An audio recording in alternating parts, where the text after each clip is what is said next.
Pewdiepie relies on fan support from people like you. If you enjoy my stories and have the generosity to do so, please consider supporting me monthly on Patreon. Alternatively, you can tip me on coffee for a single tip of $3. You would really help me and the channel out, since we all know bills need to be paid. Thank you for your consideration. Also, please remember to like the video, comment something down below, and share the video around, as that improves my standing in the YouTube algorithm. And now, please, enjoy the show.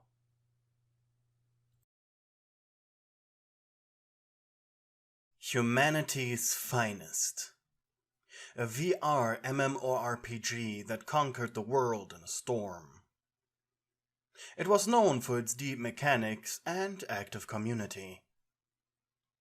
The game was created by a French company called Superior Genetics, which was surprising, as the corporation had so far only been known for its quirk enhancers, quirk dampeners, and breakthroughs in mutation quirk crossbreeding.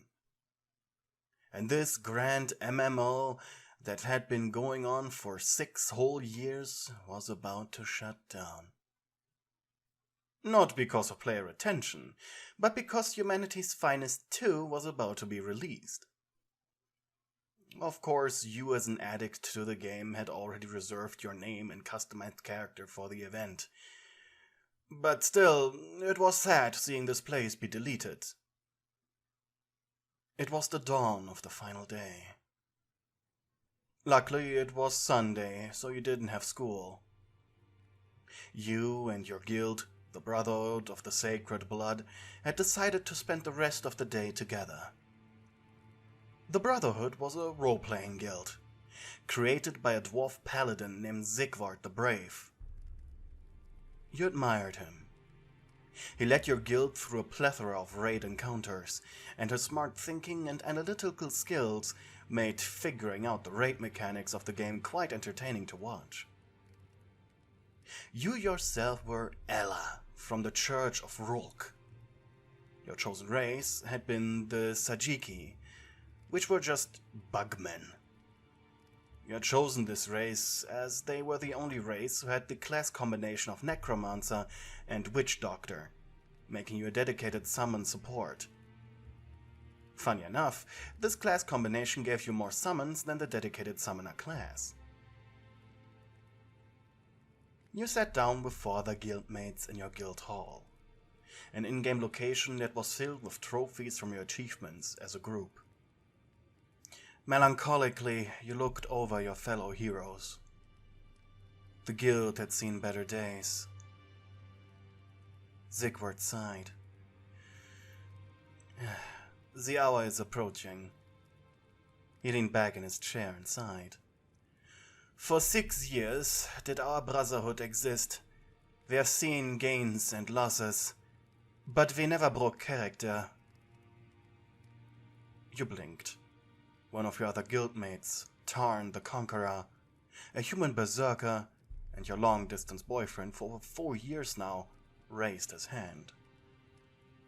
You by now had come to terms that the end of the world was quite a good reason for a breakup. Especially since Tarn had told you he would be busy in a parallel world, which basically meant he'd be busy in real life. Sir, if you're suggesting to end the roleplay, may I request we share our real names then? Sigvard went into deep thought for a moment.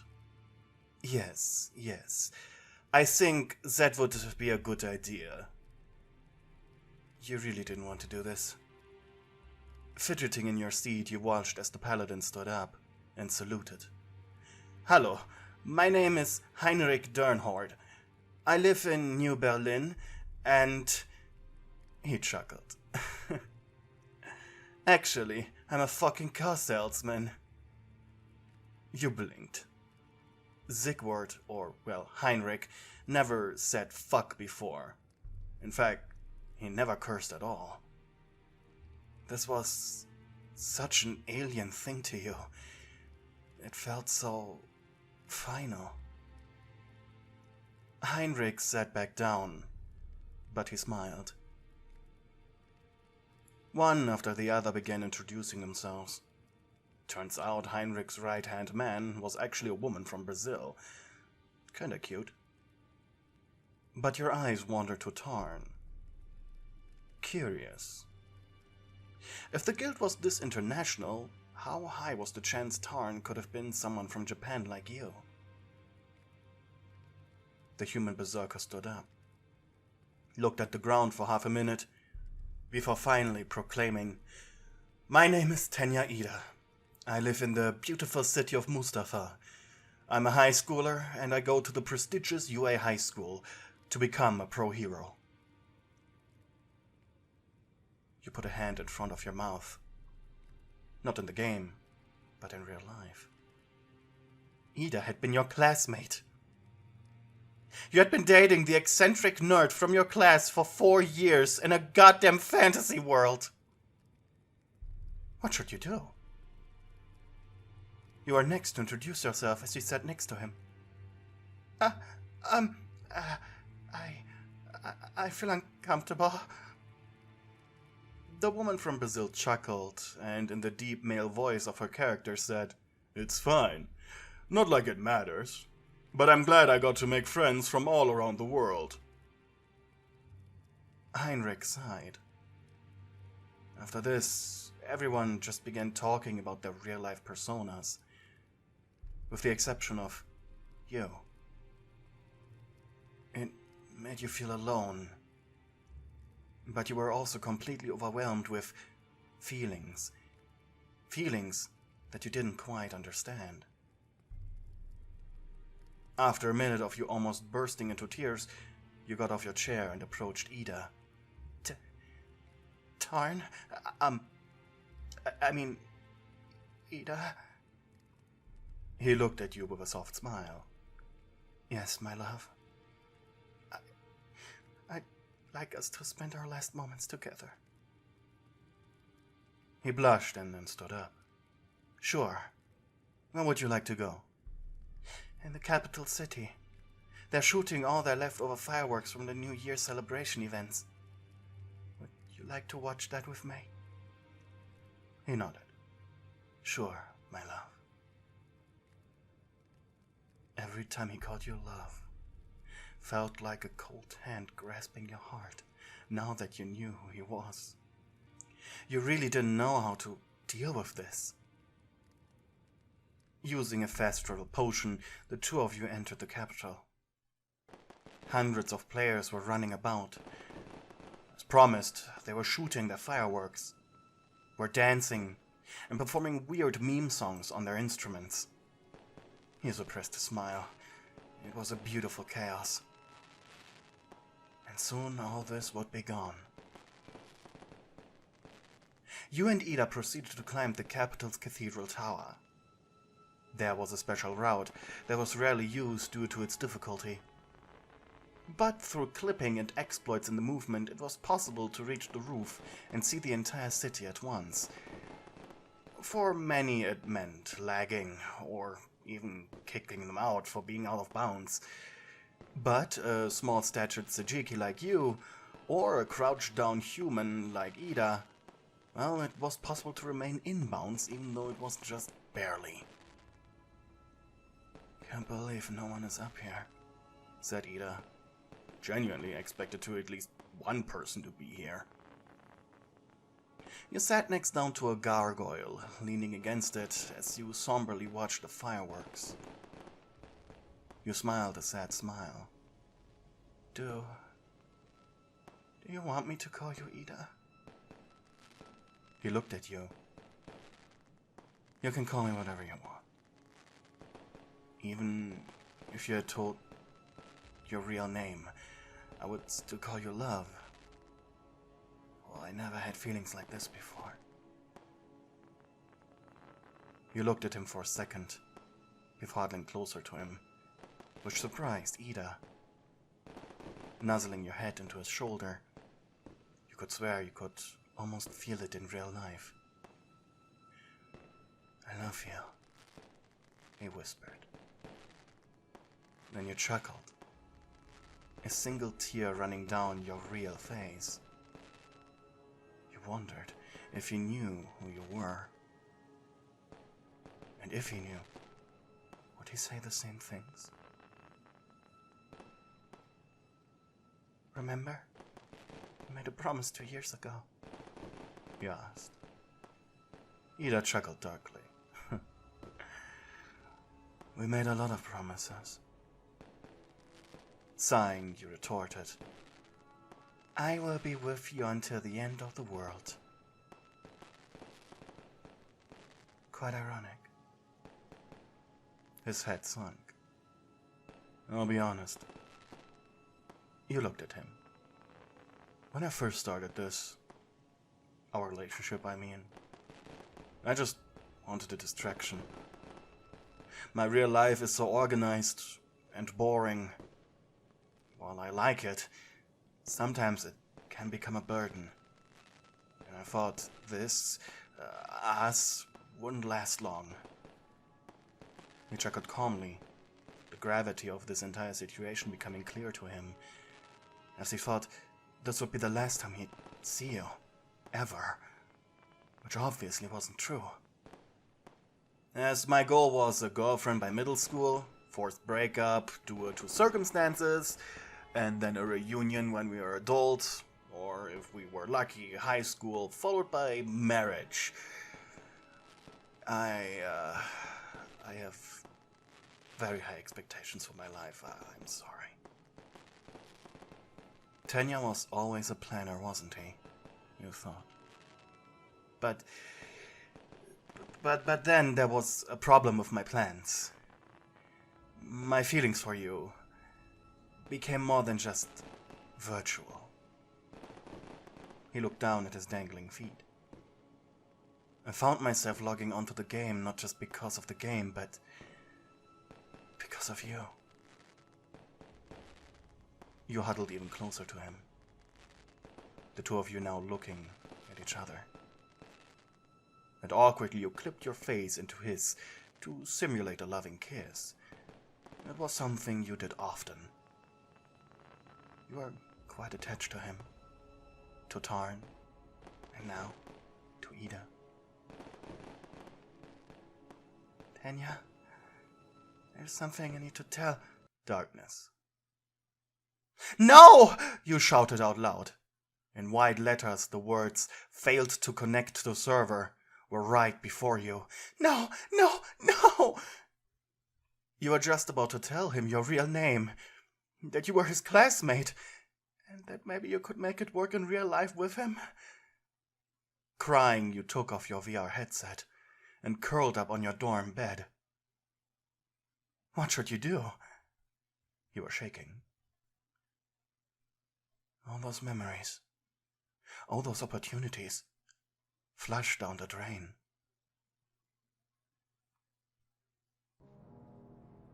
The next day, you barely listened in school. Your eyes wandering to Iida whenever you could muster up the courage to gaze at him.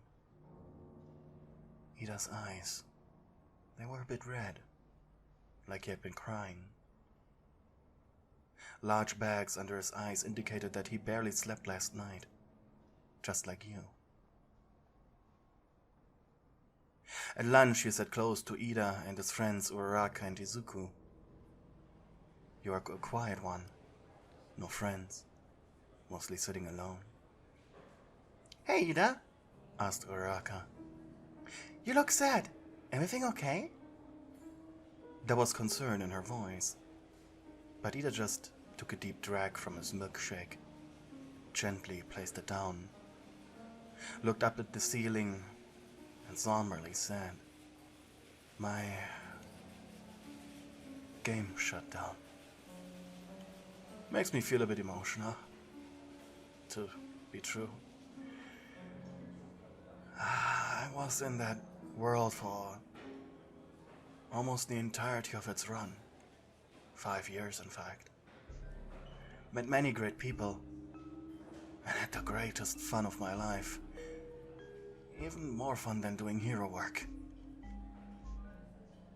Iida looked down at his feet, his heart heavy, filled with the thoughts of your character Ella. He desperately wished he'd known what you wanted to tell him before the world ended. His two friends looked at him, Izuku being the first to talk. It's always sad to say goodbye. A tear ran down his face. But we didn't get to, he thought. Finally, you stood up and walked over to the friend group. The always friendly group greeted you with smiles. Hey, Tanya, was it? You hated to pretend that you barely spent time with him. Oh, you probably spent more time with him than the boy and the girl both did together.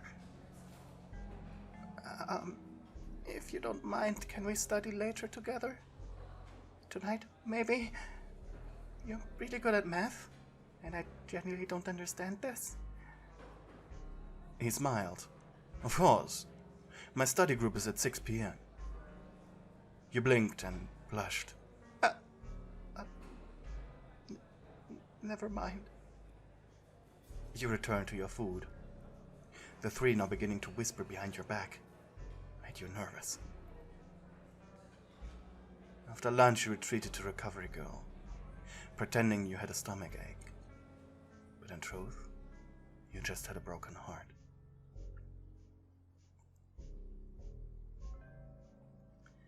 Using the pretended pain, you allowed yourself to cry in front of the school nurse. At least until the old lady spoke up with a stern voice.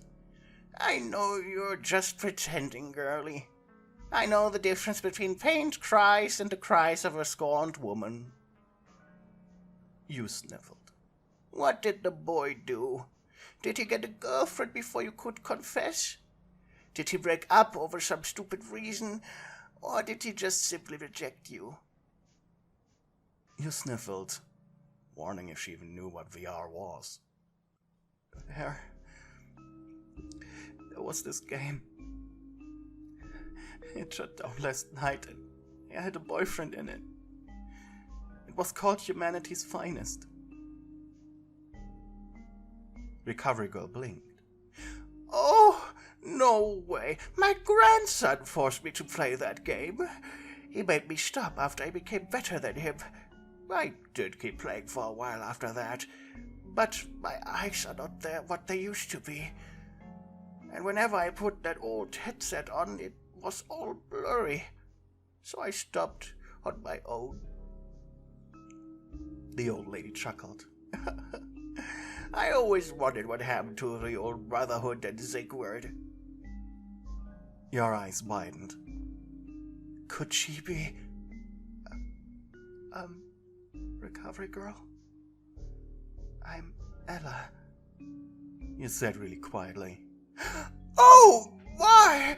How small this world is. I'm Granny Smith. Do you remember me? Granny Smith. A half-elf shaman. It was you who invited her into the guild, shortly after her own grandson had kicked her out of his. You sat up. Holy shit, we thought you died of natural causes. Oh, I wish I could tell the others that you're still alive. Over the next hours, you and Recovery Girl talked about nothing but the game. However, as the sun began to set, she had to release you. But before you left, she grabbed your arm. Girlie, just tell the boy. He deserves to know. From what you tell me, he's just as sad as you are. It was 10 p.m. You were lying in your bed, heart racing, hands clutching your blanket. You were weighing your options and approach.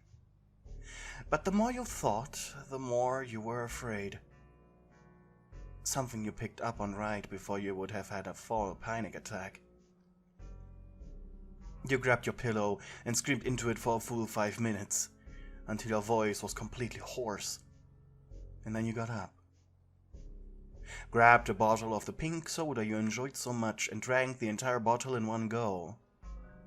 The belch you released from the build-up pressure in your gut was relieving enough to calm your nerves. And then you left your room. Walking past your classmates Bakugo and Kirishima, who were both playing some video game on the console Mina so generously donated to the dorm for everyone to use, and into the boys' wing of the dorms, where you quickly found Iida's door. You gulped. The longer you waited, the worse your feelings became, so you just knocked before you could panic.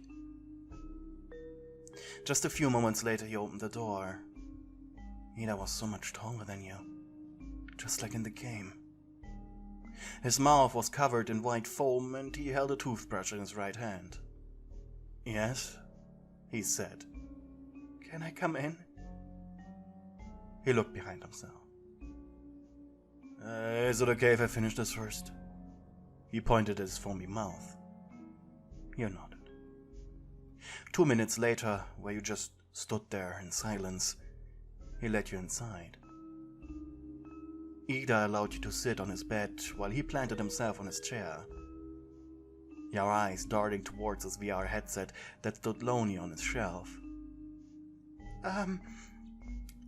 Iida, you said. I need to ask you something." He tilted his head. Sure. He was confused. I need you to promise me something."